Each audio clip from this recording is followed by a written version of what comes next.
Good afternoon. I'm happy to have the opportunity to share what keeps customer service department so busy.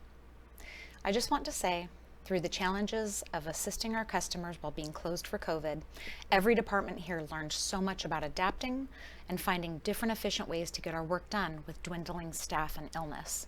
I am so happy we are all here in person today.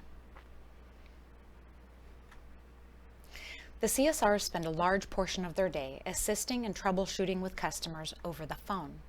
Although the walk-in traffic is consistent, the phones are nonstop. You can see here that the calls really start picking up around 8 a.m. and are steady through 5 p.m., heavier in the beginning of the week. Several factors change the call flow and individual call lengths. Outages, disconnects for non-payment, customers checking on utility installs, scams, and news articles. Some calls are brief, while others can be quite lengthy. CSRs also have to take the time to add notes to customer accounts and different requested actions before taking their next call. We take an average of over 10,000 incoming calls per month. Here you can see an average month of how customers pay their utility bills. It may seem that so many customers being on autopay would make our jobs much easier.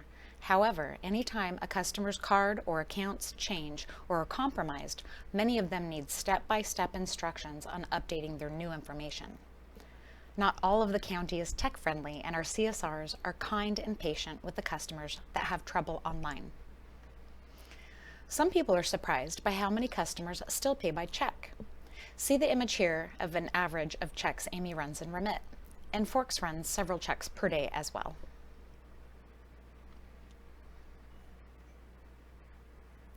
Another big part of a CSR's day is customer service orders and property or account requests. Reconnects, disconnects, transfers, new customers installing services, account updates, for the most part come to us online, several per day, along with our walk-in customers. CSRs have to scan each applicant carefully, whether new to the district or not, for any past debt to the district, payment promptness, and their credit, to determine deposits as well as which charges and fees, depending on the type of meters on their property. A lot of care goes into each service request. As the AMI electric meter rollout progresses, more disconnects for non-payment, which we refer to as DMPs, are done in the office. In 2019, about 73% more DMPs were performed by our field personnel than in the office remotely. Now, with more and more AMI meters being installed, Karen, Renee, Suzanne, and sometimes Rebecca now create and execute about half of the DMPs from the office. This may sound like a simple procedure, but there is significant research that goes into disconnecting a customer to ensure there are no errors.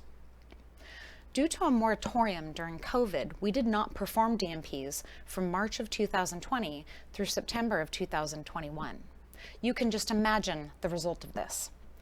Many customers did not or could not pay during this period, and our CSRs worked very hard to connect customers to funding from local agencies and programs offering help to those who had lost their jobs. Hundreds of personal calls were made in an effort to keep customers on track.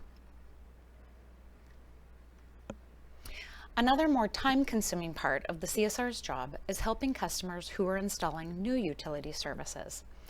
After water personnel, servicemen, or engineering send over cost estimates and easements, the CSRs work with customers to create an account, collect required documents, signatures, and money to proceed. They walk customers through the process and make sure to keep communication going between customers and proper PUD personnel.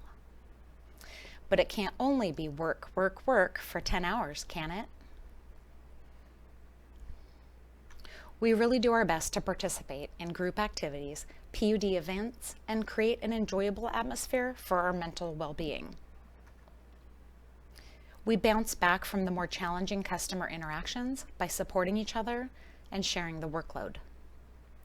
There is no way Suzanne could make it with at least one potluck per month. I would also like to honor our billing department here today. Before our business hours moved from 5 days a week to 4 days a week. We created bills 16 times per month, about 4 days a week. Each bill day is called a cycle.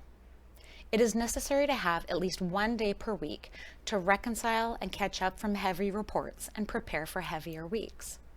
Last year, we moved several routes around in order to bill 12 times a month instead of 16.